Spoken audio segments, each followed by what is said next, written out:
I'm Matt, and we're back with some more reality check with Ross Coulthart. Now, I guarantee you he's going to speak about McCasland, possibly Disclosure Day, possibly Eric Burleson visiting some sites. Is he going to mention the giant UFO? Who knows? Let's go and take a look.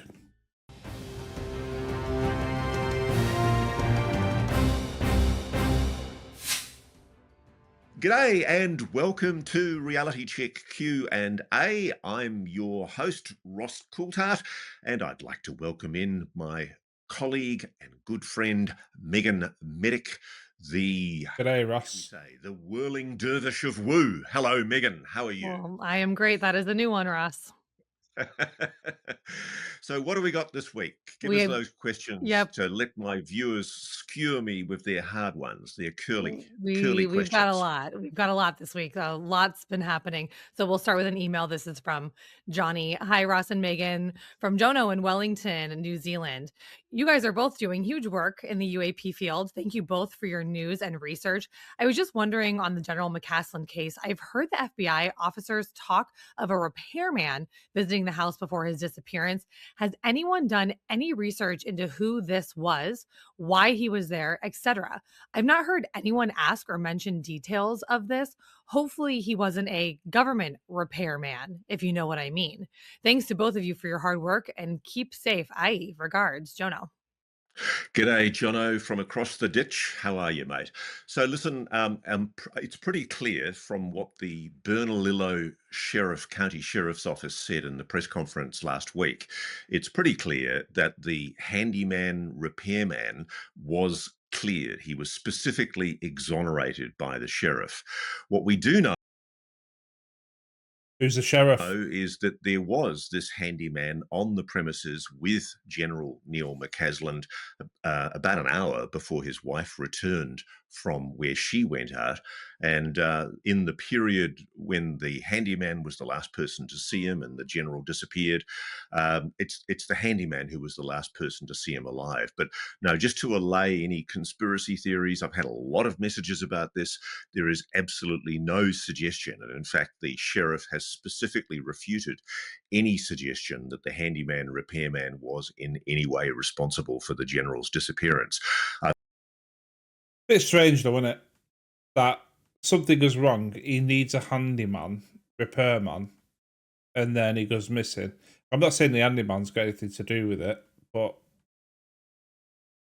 And the wife happens to be out as well. I had people suggesting to me that he was bundled away in the handyman's van, but no, for reasons that the sheriff has not expanded publicly, the handyman has been completely exonerated. It's interesting, though, because one of the things that came out at the press conference when the sheriff stated that that person has been cleared of any wrongdoing, and that was Sheriff John Allen who said that, he also said there is currently no evidence of foul play. And look, at the time of broadcast of this show, we are now past 4 weeks since the Major General's disappearance in our... I don't think we're going to see him. The only thing I think is he either smelt something come in and did one, and he's now in hiding, or someone got to him from the legacy program. Albuquerque. I don't know how you can suggest that there's no foul play. There's only two explanations here. Either, sadly, the general has taken himself out into the wilderness, not wanting to be found with his revolver, and the implications of that are, God forbid, horrible to contemplate, or somebody has taken the general, or he has been taken by somebody, maybe for his own protection. I don't know. But really, foul play is now one of the two considerations that has to be put forward as a strong possibility. We can't ignore that possibility anymore. That's actually a good point for his protection. Now, Trump came out and said, okay, we're going to release the files. People who may have knowledge of the legacy program, which apparently McCasland did, even though his family coming out saying he doesn't know anything about that sort of stuff. Could it possibly be that they are being scooped up in witness protection until everything's disclosed? Otherwise, they're under threat. It could be a protective measure. And I appreciate that the sheriffs are basically talking about the fact that in the scene there's no blood. It's not a Nancy Guthrie situation where there's evidence or clues that suggest that there has been some kind of violent assault. I don't want to distress the general's family, but we are now a month in, and it is looking either grim for the general, or maybe, just maybe, the general doesn't want to be found. But on the handyman repairman, we can be pretty clear from what the sheriff has said that there is no possibility that the handyman was involved. He has been specifically cleared. Okay, Well, I mean, at the end of the day, he's been retired for a long time, which means if, state actors from a foreign government wanted to grab him to see what he knew, they would have done it way before now. But it just happens to coincide with everything going on with the disclosure. Might be 2 and 2 making 5, but I don't know. we will head on over to X. This message is from Andrew. What are your thoughts on the new NASA moon base being built? And do you think it has anything to do with NHI or disclosure in the near future? Oh, that's an interesting one. So we do know that there's been a proposal for quite some years. It's been a key platform of NASA's policy that there be a lunar base around the moon, in orbit around the moon. And look, frankly, there's been a debate for quite some years about why there's not been a surface base proposed on the moon. And I was actually really happy this week to see that, actually, it was last week, to see that it's come out now that the NASA has announced a $20 billion lunar surface base near the South Pole. And that's going to replace the long planned Lunar Gateway orbital station. And look, frankly, it's a good thing. Is it linked to UAPs? It's anyone's guess. Well, it's a bit weird because Elon Musk has been heavy on. We're going to get to Mars. We're going to go to Mars. We're going to do this on Mars. We're going to put a base on Mars. We're going to send people to Mars. And all of a sudden, it's right now we're going to send people to the moon. NASA have not been back to the moon for God knows how long. All of a sudden, now they're going to be sending people on a round trip around the moon. They're going to put a base in orbit.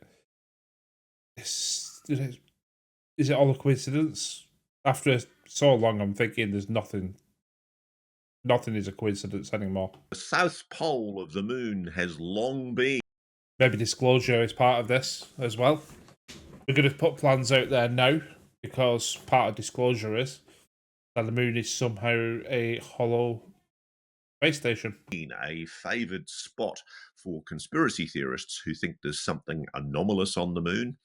I don't think there's been any transients, the strange flashes of light that are often seen on the moon. They're normally seen around the equator, but there's long been weird shapes highlighted by people who've been looking at photographs from the lunar orbiters. Obviously, of course, NASA's been very quick to assert that they're just pareidolia, that people are seeing artificial shapes where there are none. We don't know.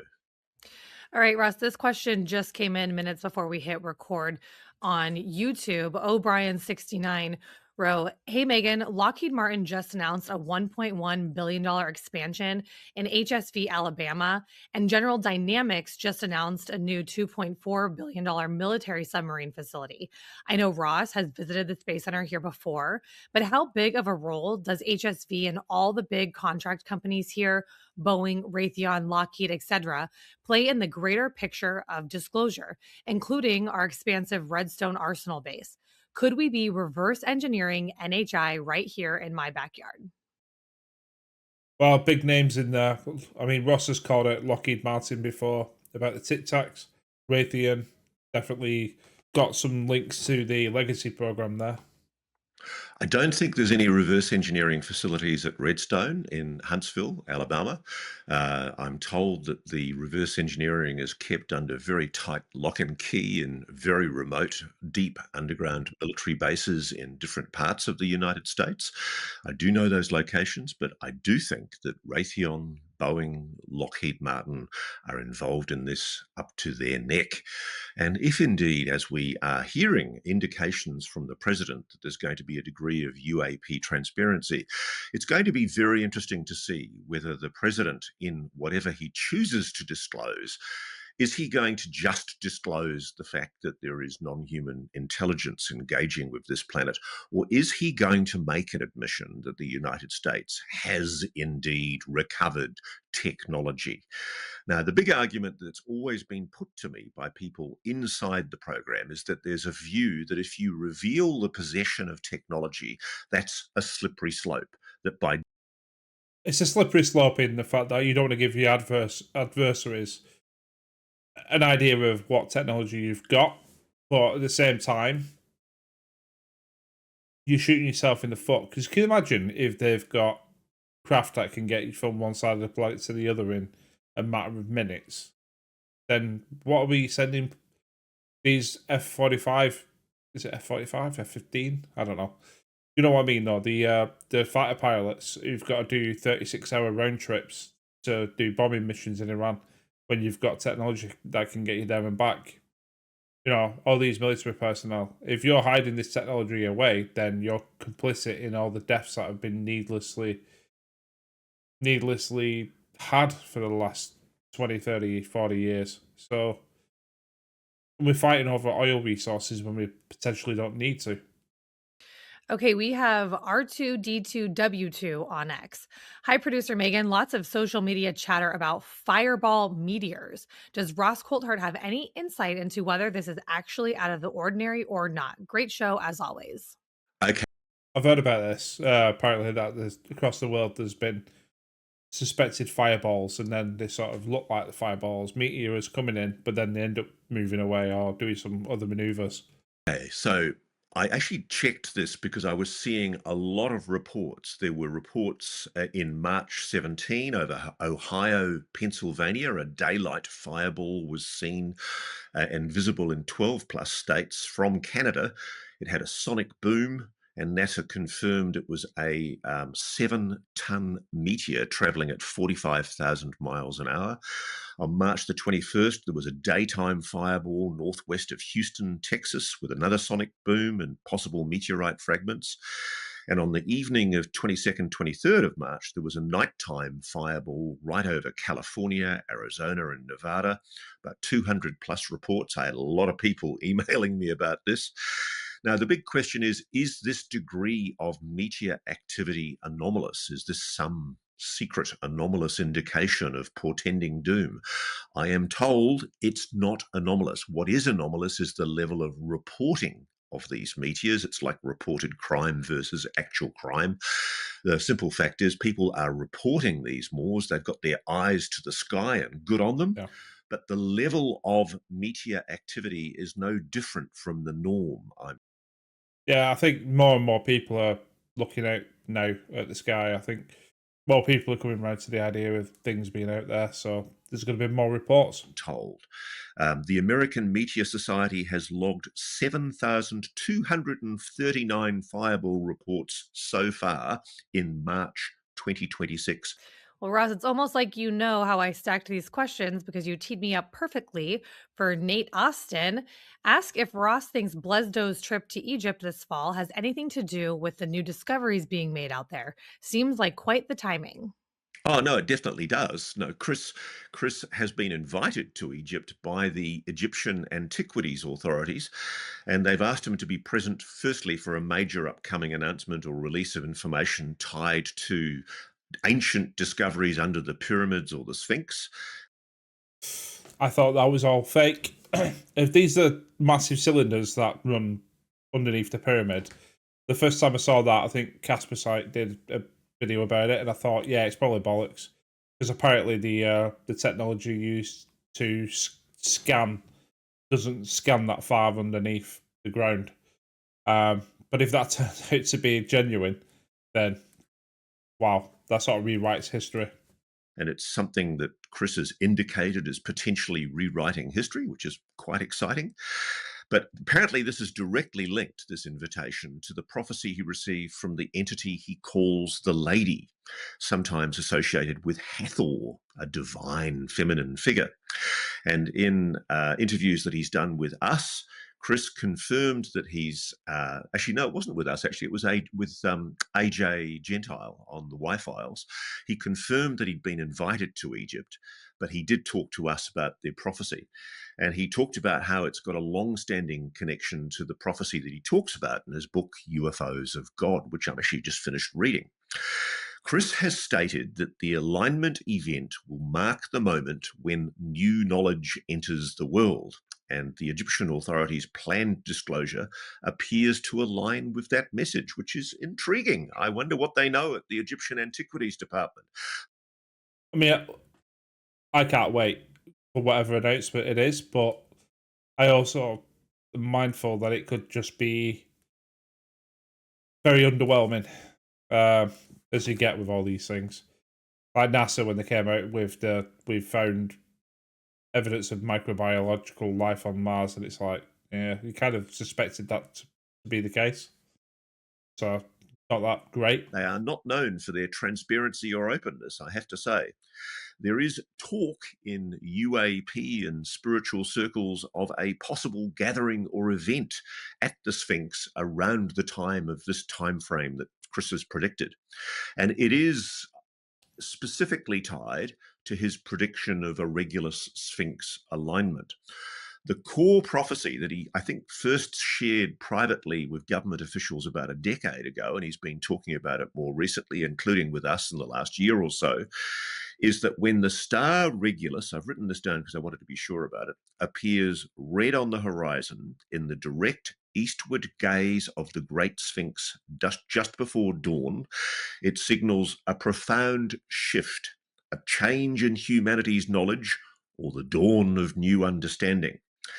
And Chris has long connected this celestial event to potential revelations about ancient history, lost civilizations, and broader scientific spiritual awakening. You know what would be really weird? Like, Easter Island is where you just got heads looking out over the sea, and then people realised, hold on a minute, they're actually full statues that get buried in the ground, and all you can see is the heads. Imagine if, the obelisk that's in, like, Washington, imagine if the pyramid is actually just the tip of an obelisk and the rest of it goes down in the ground. That would be pretty much rewriting history. Now, he has corrected the date.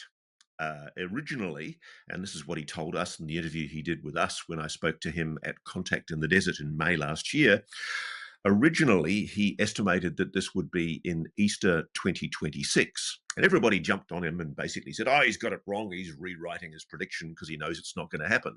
But to be fair to Chris, what he's acknowledged is he took astronomical advice from astronomers, and he's since explained that there was a miscalculation error by the astronomers that he consulted before he went public. The refined calculations now place the precise alignment. What's that, 2027? Regulus rising in the Sphinx's gaze just before dawn at the 7th of October this year, at approximately 5:30 or 5:50, sometime in that period, AM local Egyptian time. You can't get more specific than that. Originally, there were estimates of late August, which is what Chris said to us, has said more recently.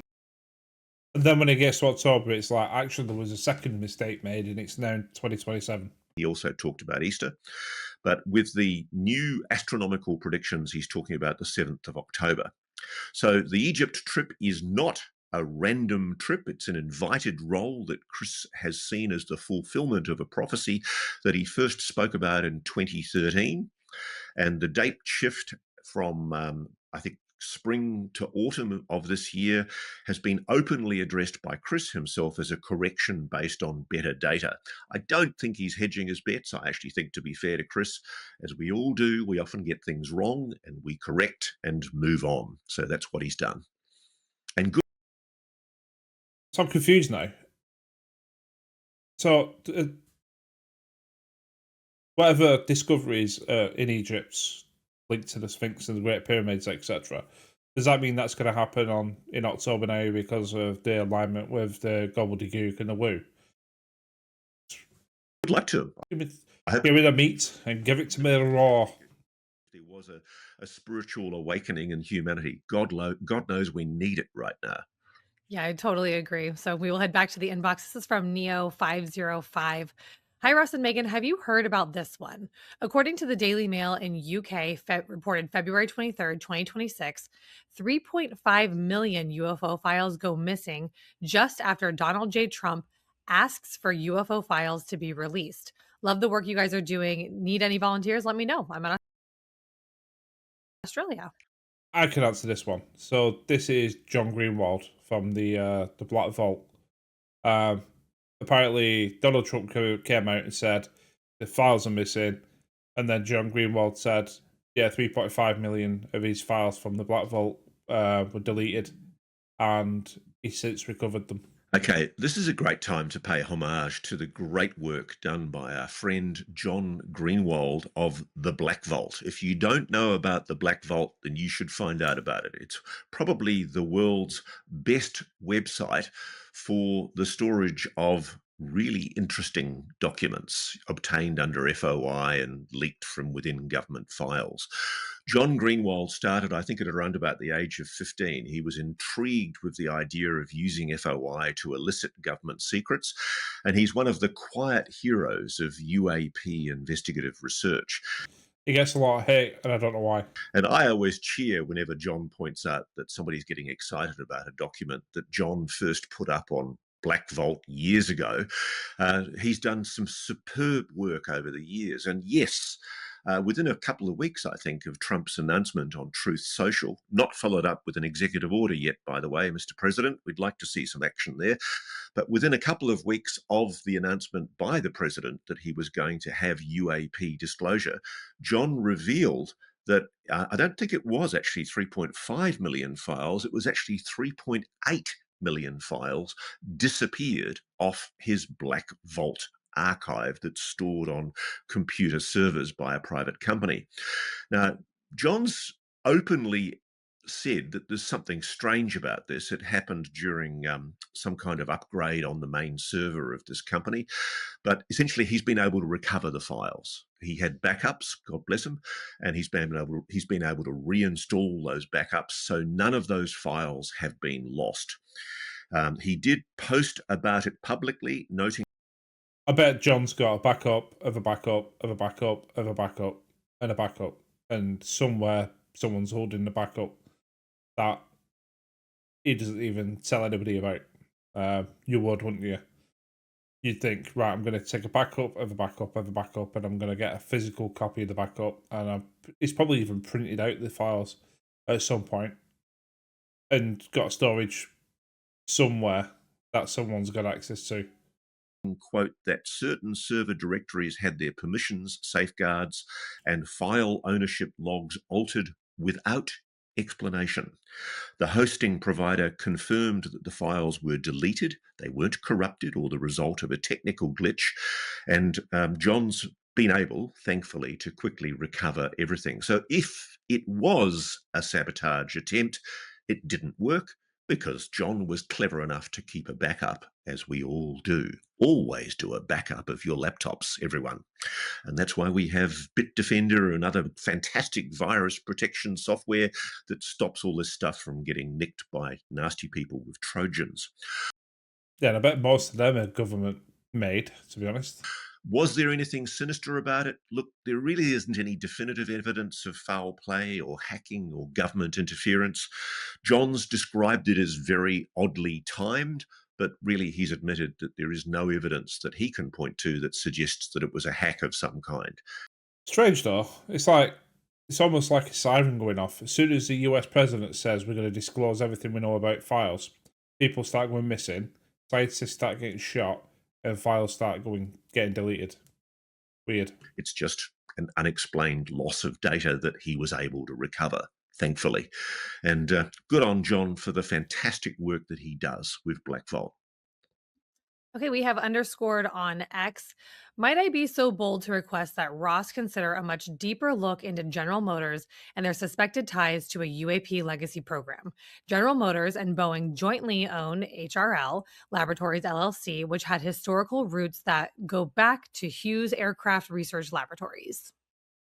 I'm pretty sure UAP GERB did a pretty in-depth on this one around General Motors and HRL, maybe. That's actually a really good question. That's actually from somebody I suspect knows a great deal. Yes, there is a long history of Hughes and General Motors collaborating with a laboratory that goes right back to the days of Howard Hughes, who did covert work for the CIA. There's no doubt at all that the Hughes Corporation has been used for covert operations with the CIA because it was Hughes that were involved in the Glomar explorer that did the recovery of a submarine, a Soviet submarine. And I think has also been involved in attempting to recover US submarines that were lost in deep parts of the ocean. There's been rumours also that the Glomar explorer was used more latterly to recover anomalous craft as well, but not proven. As for the suggestion that there are links between General Motors and the US government's retrieval and reverse engineering program, I think that's a bit nebulous. What there is evidence about is the involvement and retention of one of the most enigmatic figures in ufology, a lovely man who I've had the pleasure of talking to many times, Kit Green, Dr. Kit Green, who was the former head of the CIA's Directorate of Science and Technology, who went to work for General Motors, which was a very intriguing appointment, I thought. All right, Ross, we will end it on a high note for this one. Thank you for your time. So, some interesting stuff. I'm really keen to see what the fuss about Egypt is and the discovery and how it could rewrite history. If it's the massive pillars under the pyramid, I honestly thought that was all just gumph. I didn't think it was genuine. I thought it was just one of those internet rumors that just goes out there and then people react to. But if that's genuine, then that could be massive. That could be really massive because there's already question marks about the age of the pyramids and the fact that they predate the Egyptian civilization by many thousands of years. So, yeah, if there's evidence around that, then that's going to be massive. So watch that space. Or watch this space, should I say. Anyway, that's all for this one. You take care. I'll see you on the next one. Cheers.